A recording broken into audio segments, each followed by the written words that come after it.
Good evening, and welcome to our new Instantaneous Supply class.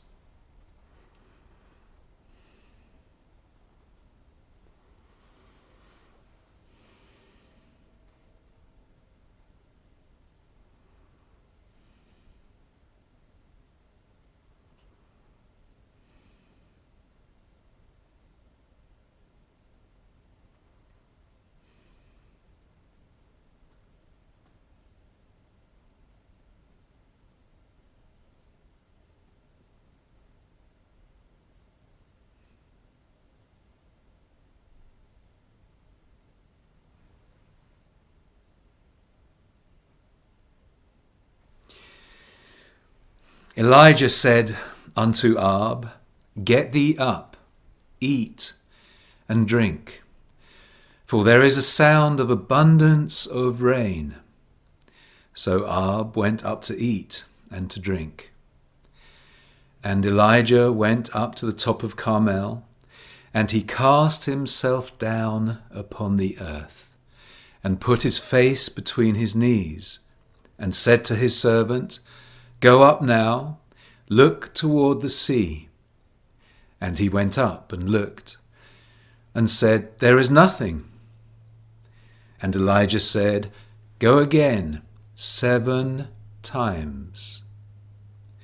And it came to pass at the 7th time that he said, Behold, there ariseth a little cloud out of the sea, like a man's hand.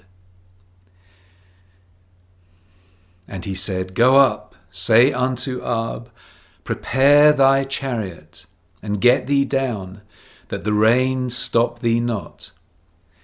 And it came to pass in the meanwhile that the heaven was black with clouds and wind, and there was a great rain. And Ahab rode and went to Jezreel, and the hand of the Lord was on Elijah.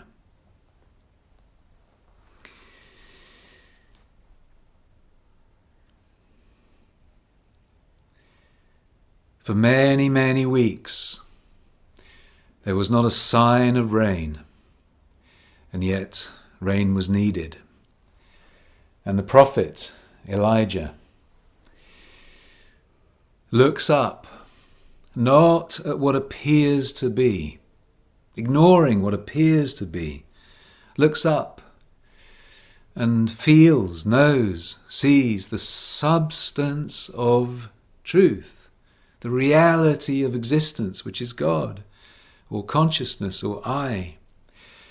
And without a single sign that any human being can see, or any material sense can see, he says, There is a sound of abundance of rain.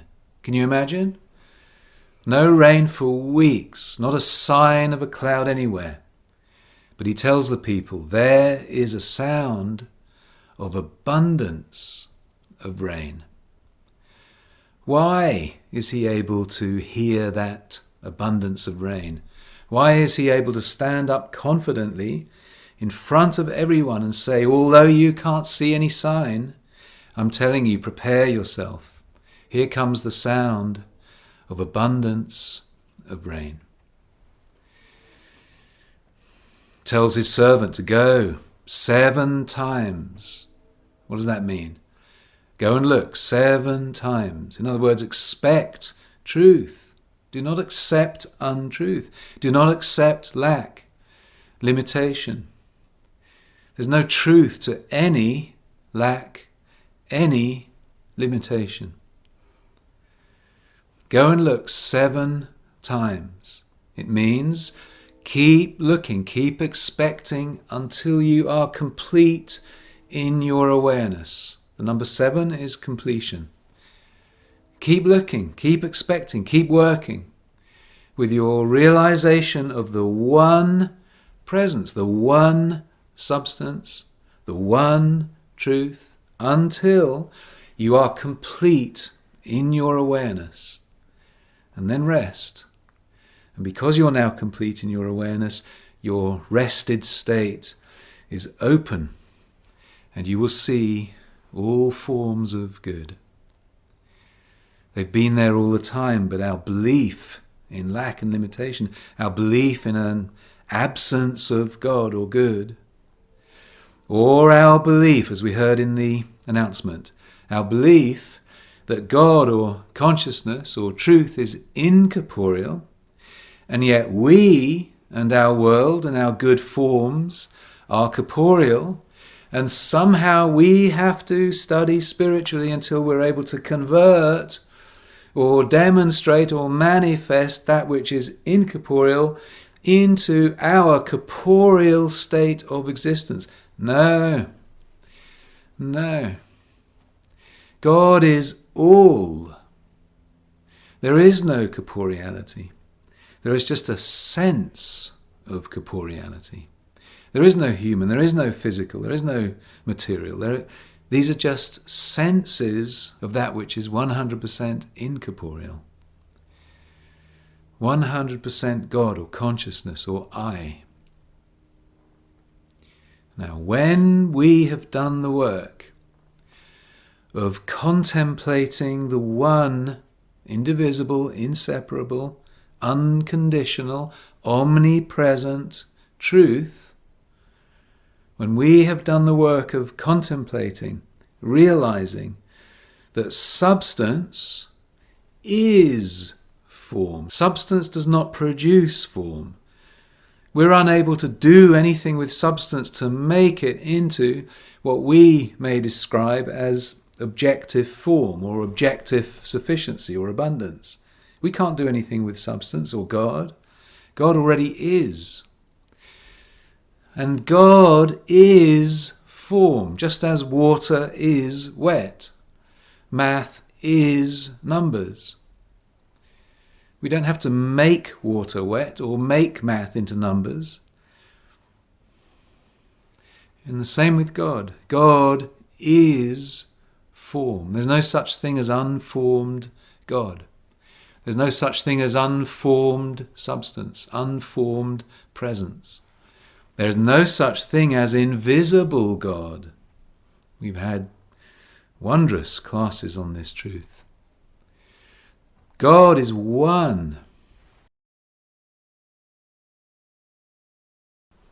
Hear it, hear it. God is one.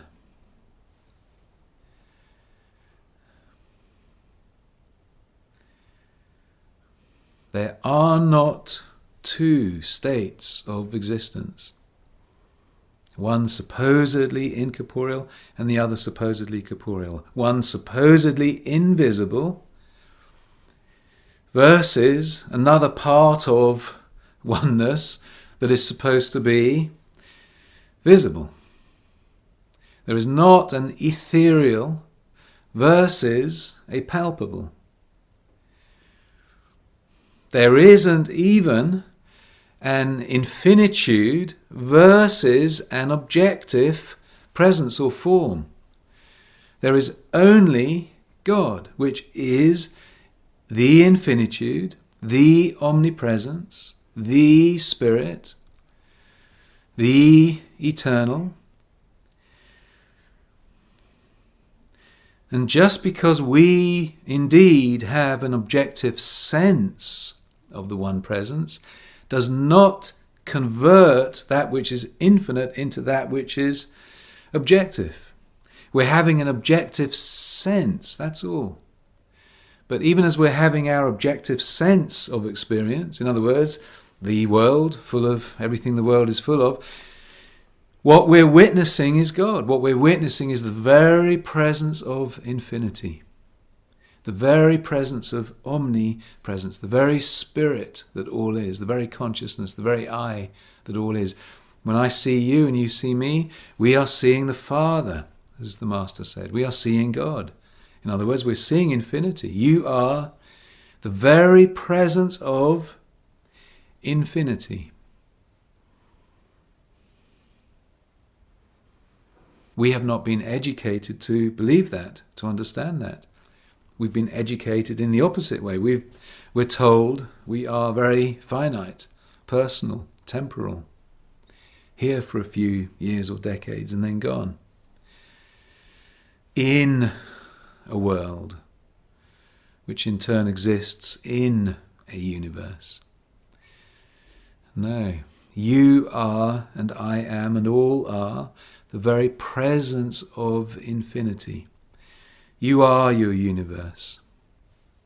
Everything you witness in your universe, from the tip of your nose to the farthest galaxy, is you witnessing the infinity of yourself. Everything, every condition, every amount, every place, every activity, every person in your experience is you witnessing the infinity of being in its infinite variety of ways, forms, seeming, characters, natures. But all is the one. You are and have that one, which is infinity, omnipresence, God, which in turn is fulfillment. There is nothing about you or your experience, nothing about what you see, hear, taste, touch, smell, nothing about what you think about, that isn't God, therefore isn't fulfillment. You may, or I may, observe our world or some activity or place or amount of it, and to appearance observe a lack or a limitation, an absence of good. It isn't true. The only thing we witness is God, because the only presence is God. Very simple, really. And because the only thing or person, place, amount, activity, condition we witness is God, unconverted God, unconditioned God,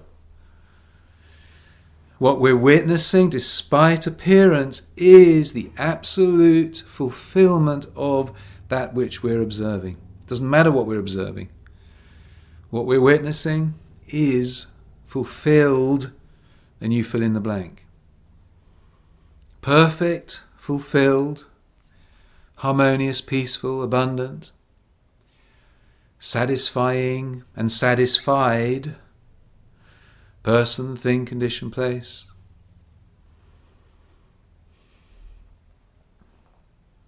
Judge not by appearance, but judge righteous judgment. Judge by one truth alone, one reality alone. There is no other or secondary or lesser reality.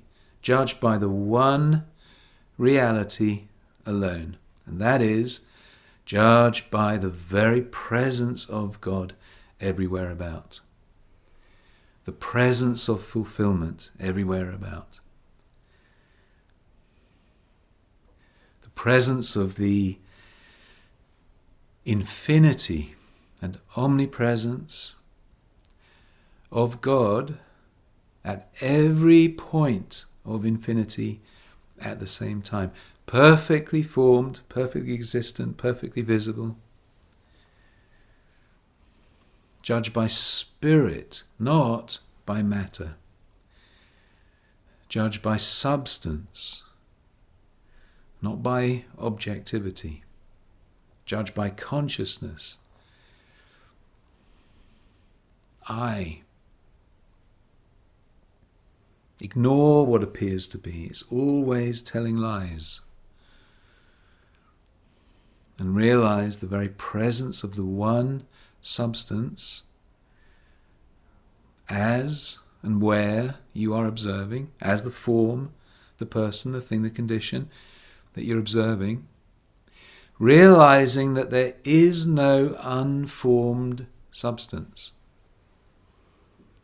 So the form we witness is actually the perfect God form. Even when he, she, or it appears not to be. What we are actually witnessing is the perfect God form. The perfect God being, the perfect God mind, the perfect God body, the perfect God organ function, youthfulness, vitality, purpose of body, the perfect amount. Think about this, what we're actually witnessing as we stare right at what appears to be a lack of money, a demand we can't fulfill, a need, a financial need. We're going to get very deeply into all of this as we go on. But realize right away, even as we are observing what appears to be a lack, what we're actually observing is the full substance of God, the full presence of God, which is fully formed as that which we're observing, fully fulfilled, satisfied as that which we're observing. Now, how do we see this? How do we realize it? How do we witness that fulfillment coming about in what we call a corporeal way, a tangible, visible way, an objectively fulfilled way? How? Well, withdraw from the way substance appears to look. Look at your room right now. Focus on any area or part or thing in your room. And then defocus from it. Withdraw from any kind of belief around that which you are observing and that which it appears to be, that which you believe it is. Its name, its purpose, its shape, its amount, its age. None of it is true, so withdraw from the belief you have around it, both good and bad, and begin to fill your senses or your awareness with the truth that the only thing you're actually witnessing in the flesh is the substance, the entire presence and substance that is God, or consciousness or I, whatever we want to call it.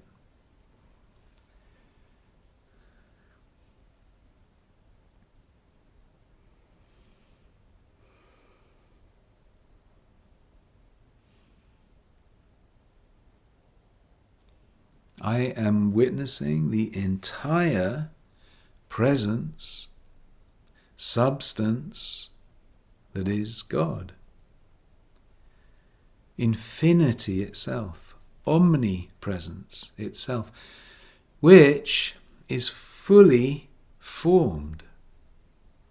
Just like the ocean is fully wet, substance is fully formed.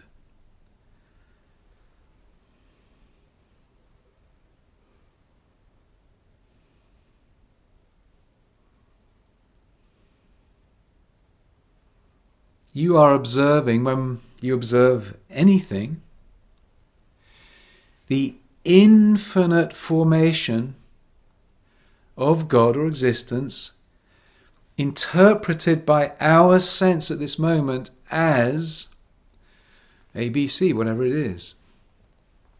We can look at a book and we believe that it is just a book. No, it is the infinite form of God. The book is literally infinity itself. Omnipresence itself. It's not just paper and print. It is the very presence of infinity itself. Fully formed.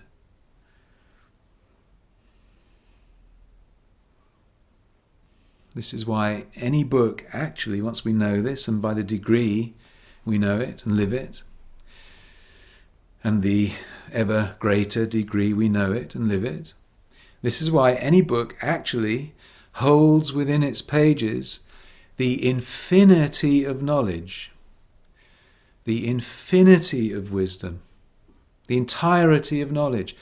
The book tells us, if we believe its image, believe its appearance, that it's about a particular subject. And there are so many pages, there are 300 pages about this particular subject. No. Any book contains the entirety of knowledge, the entirety of wisdom.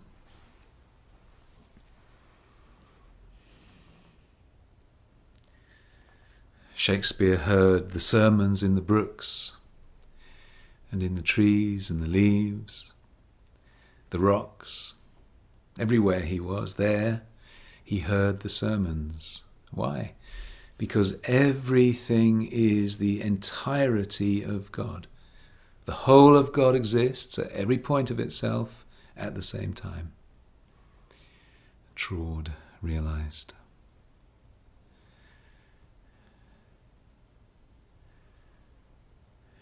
There is no place in your life, my friends, no place in your world that isn't the fullness of God.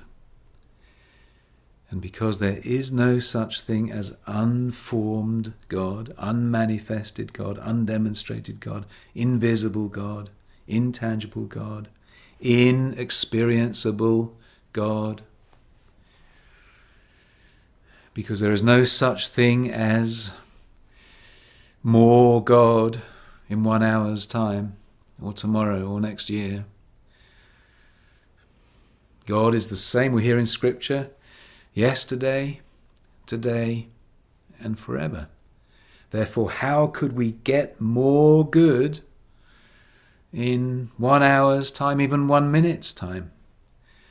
What could we do to add a cubit to our earth, which is full of the goodness of God? The actual scriptural quote is, "The earth is full of the goodness of the Lord." That being the case, what could we do to add good to our experience? What would we need to do to add good to our experience? If the earth is already full, hear that word, of the goodness of the Lord. In other words, everywhere and everything at every moment is the infinity, the eternity of God, which is good, which is fulfillment, fully formed, oneness. If God were two-ness, then it may be true that there is an invisible God versus a visible experience of God, or an ethereal God and a palpable experience, an intangible God and a tangible experience. But God is not two, God is one. And that oneness is omnipresence.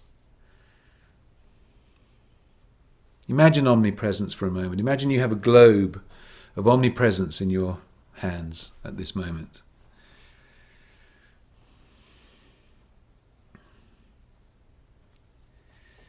Now look into that globe and realize that the whole of omnipresence exists at every point of omnipresence. There's not one part of omnipresence up here on the left and a different part up here on the right versus another different part here in the middle versus more different parts here along the bottom of the globe. No. The whole of omnipresence exists at every point of the globe at the same time. The whole of omnipresence exists at every point of the infinitude at the same time. In other words, where is there or where could there ever be a difference in presence, in substance, in experience, if the whole of omnipresence is and exists at and is fully formed as every point of the infinitude at the same time? How could there be, that being the truth, an invisible omnipresence versus a visible presence? Any presence is omnipresence. There is no other presence.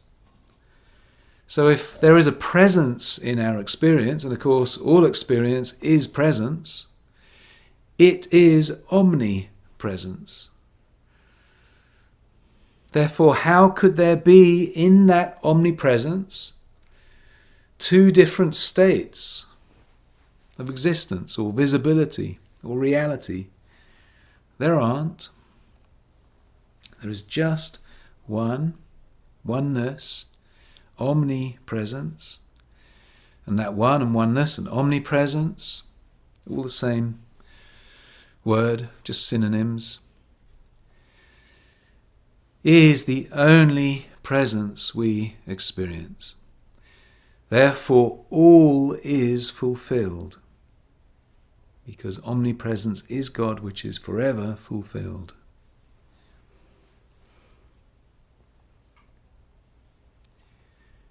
Now Elijah is living this wondrous truth 24 hours a day.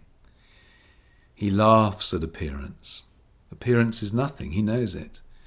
Appearance has no truth to it, no principle to uphold it, no law operating it or upholding it. Appearance is literally nothing. It is just an image, and a false image at that, when we believe it of its own self. Now what we want to do is realize and live with and as reality, which is omnipresence, omni-substance, God or consciousness or I. Again, all synonyms. But you see, these are the only reality. Knowing that, why would we carry on living unreality by believing appearance, by making effort for appearance, by being filled with fear over appearance many times? Why? We're believing that which has no reality to it whatsoever. No permanence to it whatsoever, no ability to it whatsoever. It cannot remain in our experience. No lack or limitation can remain in our experience for very long at all when we know the truth, and that is the presence of the one infinite, omnipresent substance, which is fully formed.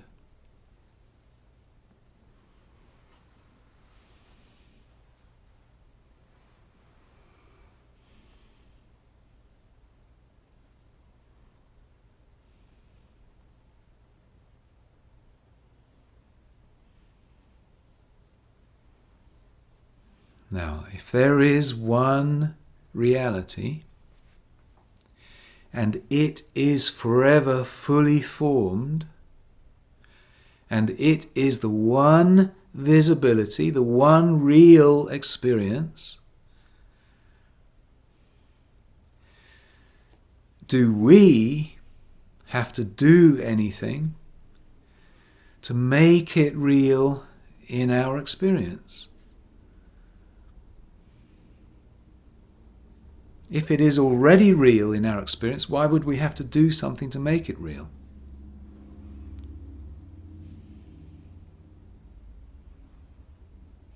We don't have to do anything to make it real. We do not have to do anything to bring it into the reality of our experience. What we have to do is know the reality of our experience. That's all. And that is knowing that all is God. All is infinity or omnipresence or consciousness or I or substance. That is it. That's the truth we have to know. The Master said, know the truth and the truth will set you free.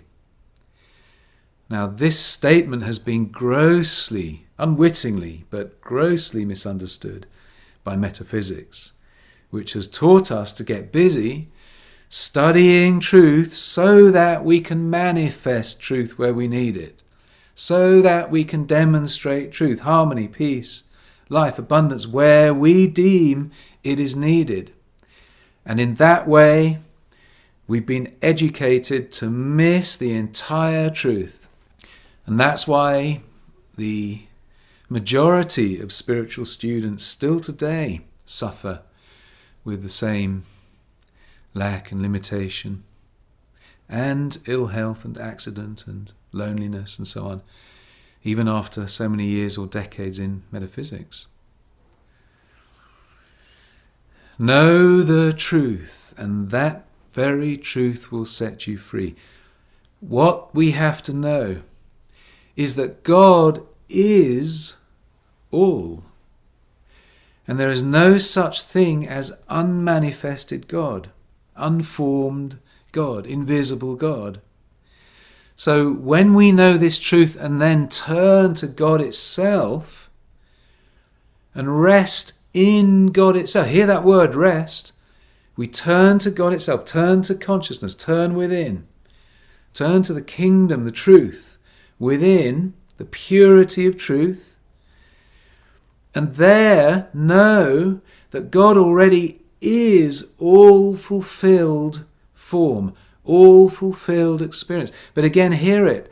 God is, God itself is, or spirit itself is, consciousness itself is, I itself is, substance itself is, whatever synonyms we feel an affinity with. Substance is form. Substance does not produce form. By sitting in the peace of God or Spirit, we're not producing more dollars, more wealth, more prosperity. We're not healing anything. Only God is, and God is the one formation. We've been unable to see the truthful formation. Why? Because we've been educated to believe that the objective formation is different from God. How could that possibly be true when God is the only? When God is infinity and God is one. God is the same yesterday, today and forever. God doesn't change. God doesn't change from spirit to matter. There is no unfulfilled supposed matter. Because matter is just a sense of God, and God is fulfillment. There's no unfulfilled God. Therefore, there's no unfulfilled matter. We just got the name wrong. We misidentified what all is. If we start realizing that all is God, and silently calling all God instead of matter or materiality or physicality or mentality or this world. There is no this world versus a God world. There is no heaven versus earth. Read Genesis 2, 1-5. God finished the heavens and the earth and all the host of them. Every grain, every fibre, every breath, every step, everything, every condition, every amount. God finished all. In other words, God is whole and complete. And God looked out and saw that all is very good. All is very God.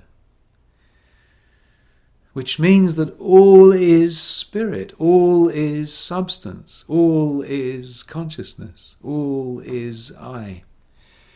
And we are simply having a corporeal sense of God, or consciousness, or I. But that corporeal sense, or objective sense, has not changed a single thing, and cannot do so. It is just sense. It's a beautiful thing. It's a truthful thing, as long as we don't add belief to it. So now, observe. Freely observe. It's a beautiful thing. Realizing that what you are observing is fully God. Only God. Not matter, not humanity, not physicality, not materiality, but God. All is I. Walk around realizing that all that I observe is I.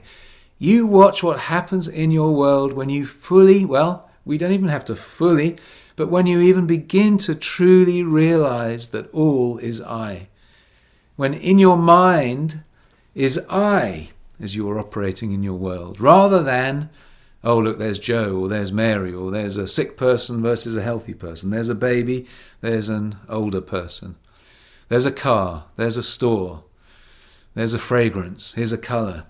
All these things are fine as long as we realize, and they're beautiful and they open up and show their truth, as long as we don't believe them to be something in and of their own selves. But we realize that all is the very presence of God, the very presence of I. Now you watch what happens as you live like this, even by a measure of consistency.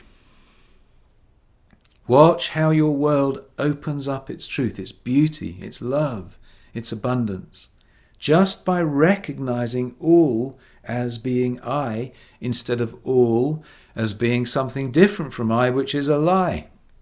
There is nothing different from I, or consciousness, spirit, truth, God.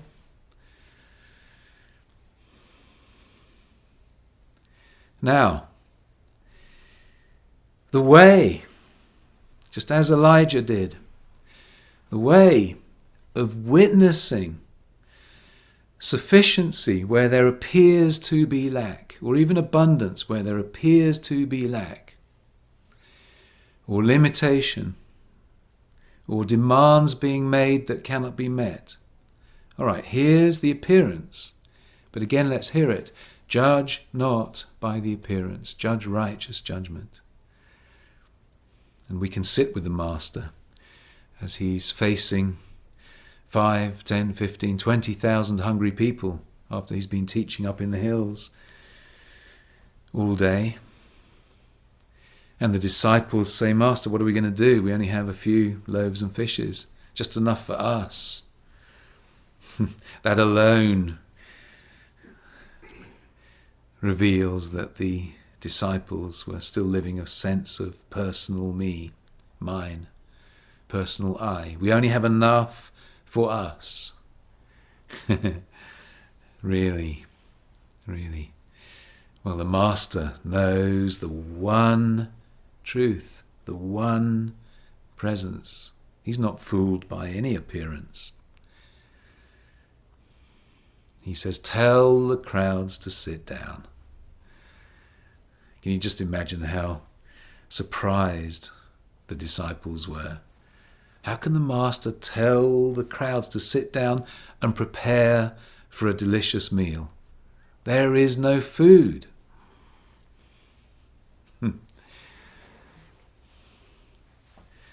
Well, the Master knows that there is only oneness. There isn't spirit and loaves and fishes. What appears to be loaves and fishes is actually the one substance. The loaves and fishes are just our sense of the one substance, as, in this case, loaves and fishes. But equally, it could be boxes of cereal, milk, honey, meat, vegetables. It doesn't matter. Wherever we are, we will find that as we rest in and truly know that there is just one substance here, and it is infinite, it is omnipresent, it is unconditional fulfillment of this very hour, or even this very moment, then if it is food that is required now in our sense of experience, then whatever is fulfilling food for you or for me, and that might be different. You might love fish, I might love lettuce. Or you might love lettuce and I might love fish. Therefore, we will get what is the fulfilling nutrition for our individual fulfillment. That's how fulfillment works in experience. That's what love is in experience, isn't it? Love always provides exactly what is loved. What is right, what is perfect. And so, in this case, there they are with what appears to be a great, great lack of food and yet a hungry crowd. So the master tells them, sit down, tell them to prepare to eat. And he looks up to heaven, just like Elijah. He's looking up, realizing the one substance. And then telling the servant to look, go and look. And very, very quickly, on the 7th time, in other words, when Elijah is really filled with the living reality of the one fulfillment, this is the same as the master looking up to heaven and, of course, instantly realizing the one reality. And then the disciples look, and there is a boundless amount of food in the form of loaves and fishes. And the master says, start giving it out. From one little basket, start giving it out. And as they give it out, the multiplication continues. As they give it out, we'll speak in great detail about this, the giving, the flowing of substance in experience. It is a great key to prosperity and wealth and abundance. And after however long it was, an hour, let's say, the multitude were completely fed, completely satisfied. And there were 12 baskets full left over. So much food left over. And the master told the disciples to go and gather that remaining food up so that it itself can be given away later. And in Elijah's case, what appeared first was a tiny cloud from the ocean. Can you imagine? They so badly needed abundant rain. Elijah tells them, listen, here is the sound of the abundance of rain. Not a cloud in sight, but here it is. Why? Because the form we call abundant rain is not that at all. It is the one substance, just sensed in our experience as what we call rain. But rain isn't rain. Rain isn't a different substance or a different form. Rain, as is the truth of all, well, period, all. But let's add the word form. All form is not what it appears to be. Can you hear the master again? Judge not by the appearance. Don't do it. You'll be fooling yourselves. All form is actually the one form. It has not changed into that which we believe the name of the form is, or the function of the form is. I'm looking at a couch here. This couch is not a couch. It is the one substance, the one form. And when we know that, then this couch will be infinite if it needs to be. It'll be omnipresent if it needs to be. If we found 5,000 people suddenly needing a couch, there would be couches enough for 5,000 people. If we don't believe that this couch here is a finite thing, separate from, different from what it really is, which is God, substance itself. So don't believe the names education has told us everything is and everyone is. Realize that all is the one substance, simply sensed as the infinite variety of apparently different substances and forms and people, natures, characters, places, amounts. Don't believe any of it. All is the one substance. That one being infinite and omnipresent, unconditionally available to our immediate apprehension as the absolute fulfillment of the moment.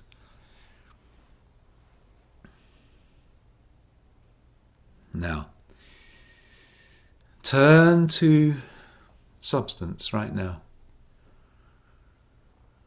And although we may, to begin with, be turning into what appears to be the withinness of us, as we go on through these classes, we're going to learn to recognize the whole of the kingdom in and out, as we had in the announcement from the Gospel of Thomas. Make the inner the outer, and make the outer the inner. The kingdom exists inside you and outside of you. There is no inner versus outer. There are no different places.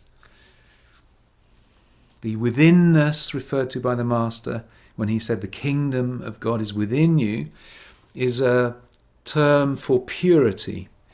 It is withdrawing from that which appears to be, wherever that may be, and welling up and opening up to the living reality of the one presence, the one form. Now we can do that wherever we are in our sense, can't we? We can do that whether we're sensing a withinness, whether we're sensing a withoutness. It doesn't matter where it is we're sensing. What we're observing or sensing is the oneness that is God. That's what is meant by withinness. Withdraw from appearance. Fill yourself with oneness. So do it now. Turn within and just feel the presence. Feel the very consciousness of you. Feel your consciousness itself.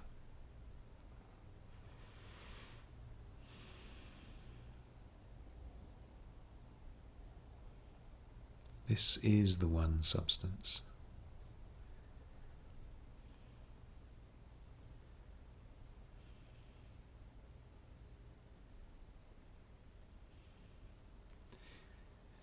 Now, hear it closely. This is the one form. As we are feeling God happening within, as we are feeling the presence of us, the consciousness that we are experiencing this second the fully fulfilled forms of our immediate and infinite or universal experience. You don't have to go out into the world to look for the fulfilling form. If we do that, we're still confused. Consciousness itself is. Let's use the word both just for clarity. Both the substance and the form of all fulfillment throughout consciousness. Consciousness is form. And so whatever we're conscious of is the fulfillment of form. But hear it 10,000 times. Consciousness itself is, we use the word both again, the substance and, or equally, at the very instant, the fulfilled form of itself. We look out and we misname that fulfilling form. We say, oh, we're healed. Or one way or another, we're fed. Food has arrived and we're satisfied. Or all the necessary money has arrived. You see, we're misidentifying what the true form and true fulfillment is. What it is consciousness itself. There is nothing but consciousness itself. Consciousness itself, or substance itself, is form. Consciousness does not produce form. Consciousness is form. And we look out and we become consciously aware of what we then quickly misidentify So in this case, I could look out and I could see this couch, and I could misidentify, believing that it itself is an entity called a couch, and therefore fall into the trap of believing it can only hold so many people. And if another one came in, they'd have to stand or sit on the floor because there isn't enough couch space. Isn't that exactly the same as the disciples believing there isn't enough food? Or the people believing there isn't any rain? And looking at Elijah with very raised eyebrow. Can you imagine all the scholars in the crowd gathering in the corner of the field discussing what a lunatic Elijah is? When he says, listen everyone, hear the sound of the abundance of rain.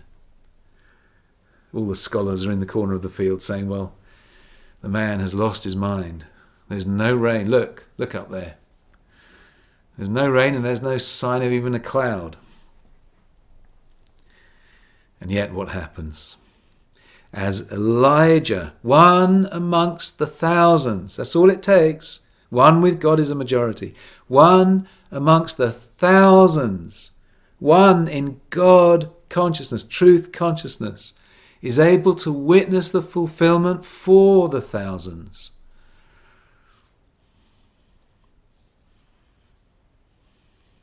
You or me, in a true state of God consciousness, are able to witness the truth, witness the healing, witness the prosperity, witness the harmony for the thousands, for everyone in our consciousness.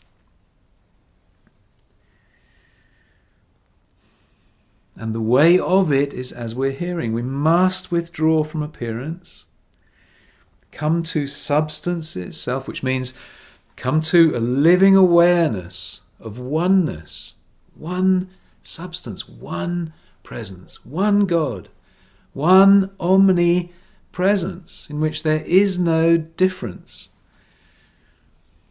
All is omnipresence. And all is here now as the fulfilled form of good. And that fulfilled form and that all that is here and now is God itself. That's where it starts, that's where it continues, and that's where it ends. There's no form different from God itself or Spirit itself. There's no form different from omnipresence itself or substance itself. Substance is form.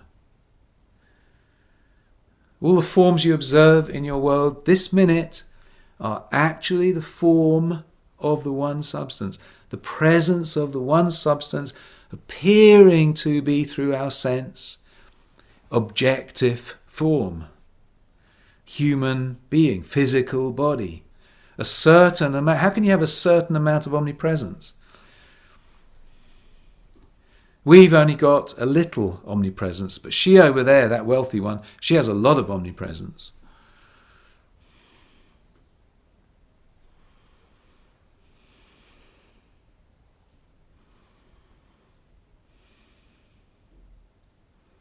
The whole of substance exists as every grain of your experience and mine.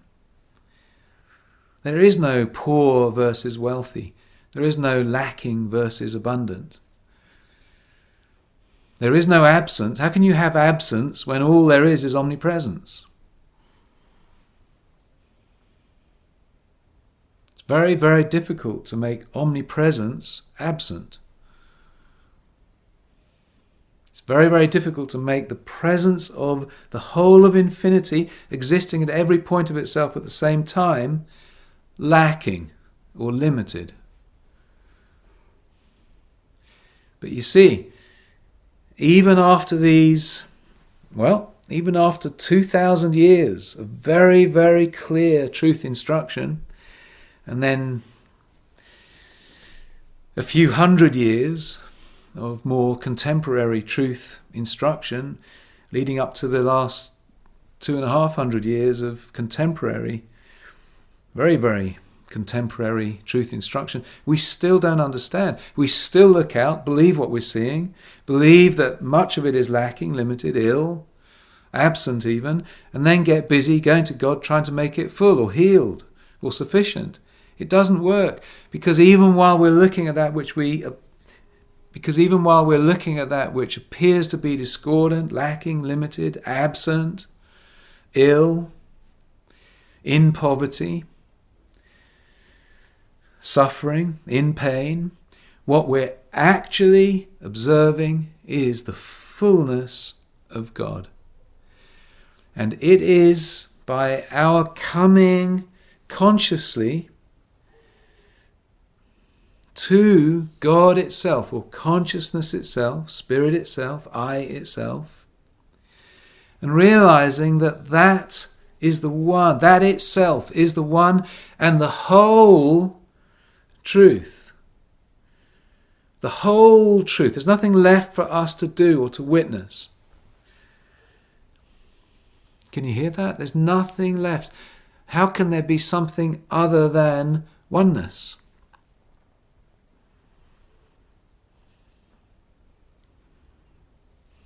The entire key, my friends, is to understand this one truth, one substance, and then come to it. Ignore appearance. And come to it itself and realize that it itself is the whole of fulfillment, is the whole of witnessed fulfillment. There isn't anything else to witness. How could there be something else to witness if God is all? If consciousness is all there is, infinitely, omnipresent. That's all there is to witness, because that's all there is.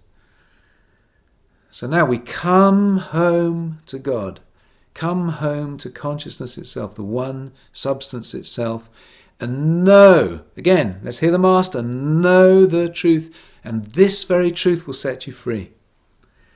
In the Lambda translation, the word very, this very truth will set you free. They missed it in the King James translation. In the King James, we just have know the truth, and the truth will set you free, or make you free. In Lambda, the direct translation, the Peshitta, we have know the truth, and this very truth will set you free. The very truth that there is only one substance, which is the entirety of fulfilling experience, witnessed. There's nothing else to experience, and there's nothing else to witness, there's nothing else to do, because consciousness is form, and consciousness is fulfillment. Or we can use any other synonym. Spirit is form, and spirit is fulfillment. God is form, and God is fulfillment. I is form, and I is fulfillment. Therefore, the form that I is obviously, by definition, fulfilled form. We witness it by knowing this one truth. We become free of what? We become free of confusion, of false sense, of belief, of appearance. Know the truth, and this very truth will set you free. It'll set your world free of you.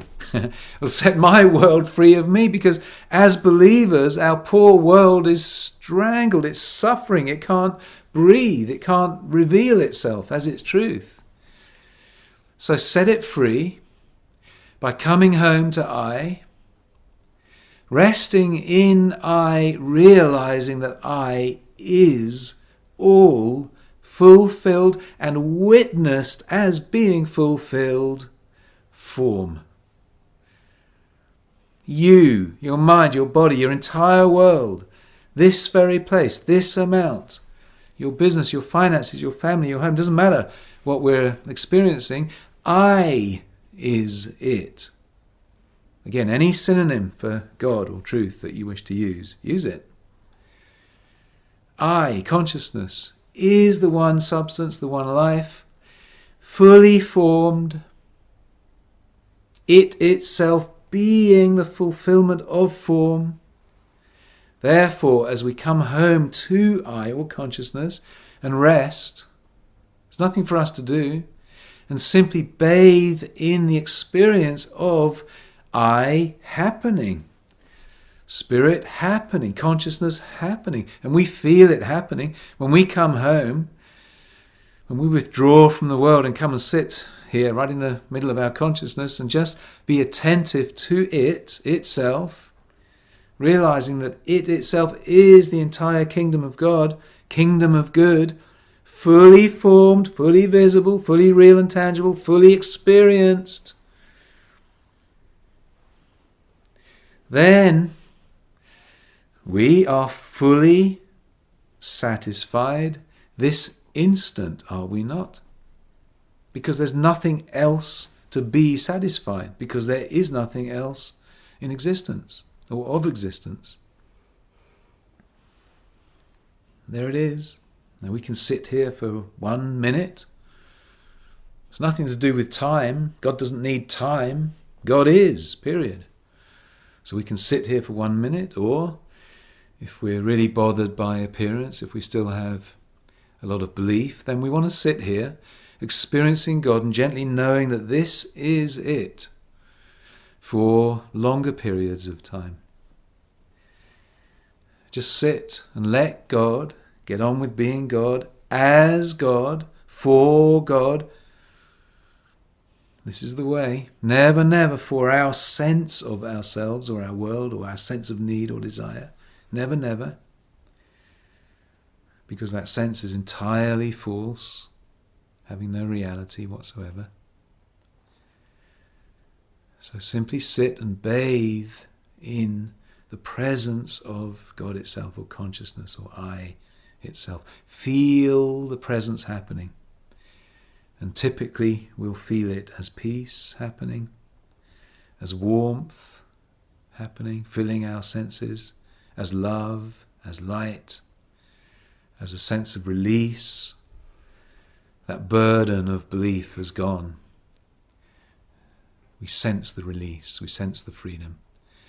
A sense of joy, a sense of safety,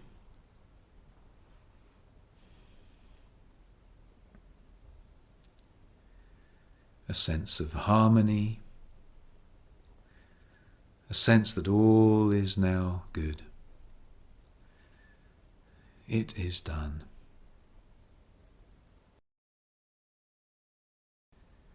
It is done. I don't need to come out of this experience and start looking for my good. If I do that, I still don't get it. I don't need to come out of this experience and hope that my sufficiency or my abundance, my prosperity will be real for me. Again, if we do this, then we still don't get it. We still don't know that truth that sets us free.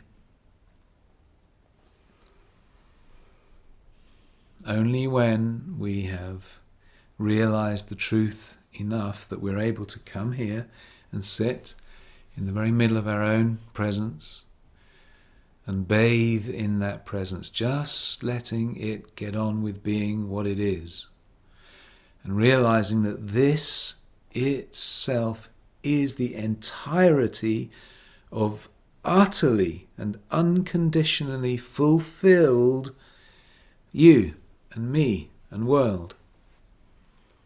This is it.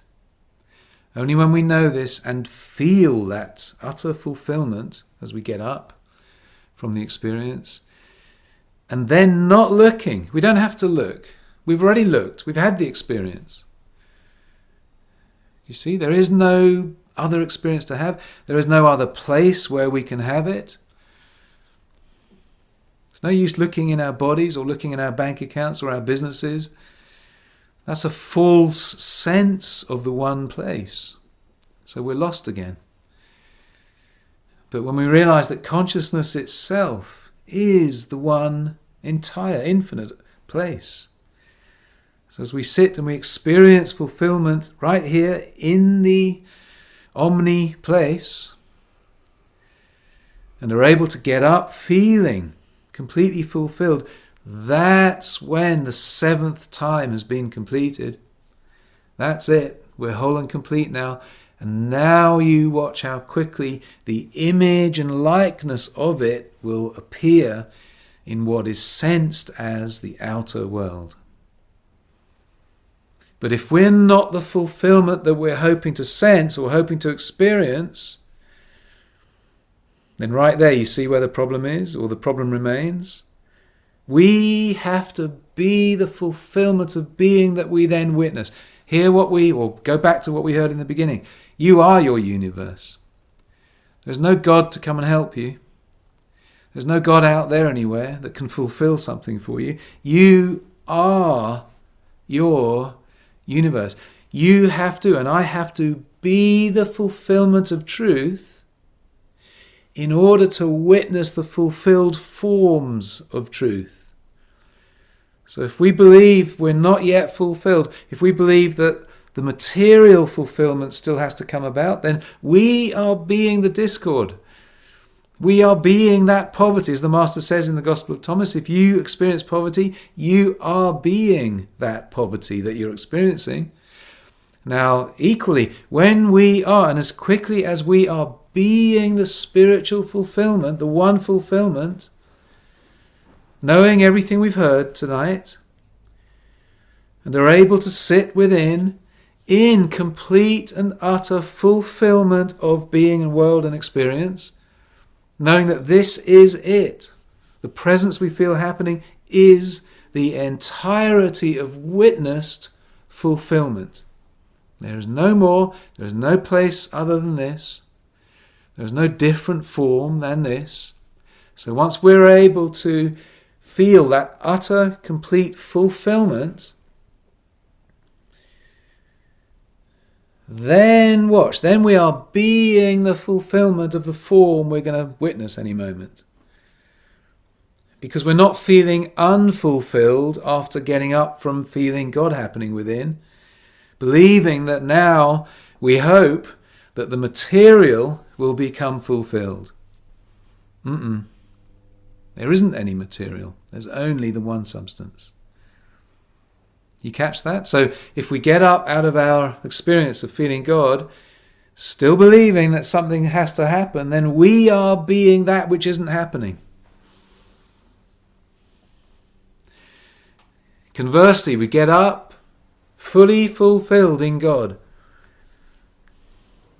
Fully fulfilled as consciousness itself, which is itself all fulfilled form, so that we can get up and go to the movies. Forget about it. We've got nothing else to do. We can get up, read a book, get up and go to the cinema. Get up and go to a restaurant. Get up and ride our bikes around the lanes. Because there's nothing, we've achieved what we wanted to witness.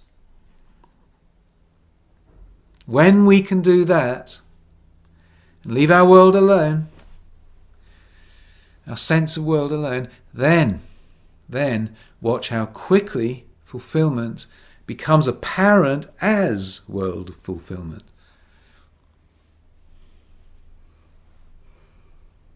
You catch that? Now, we are out of our time for tonight, but I think we've had a wonderful class.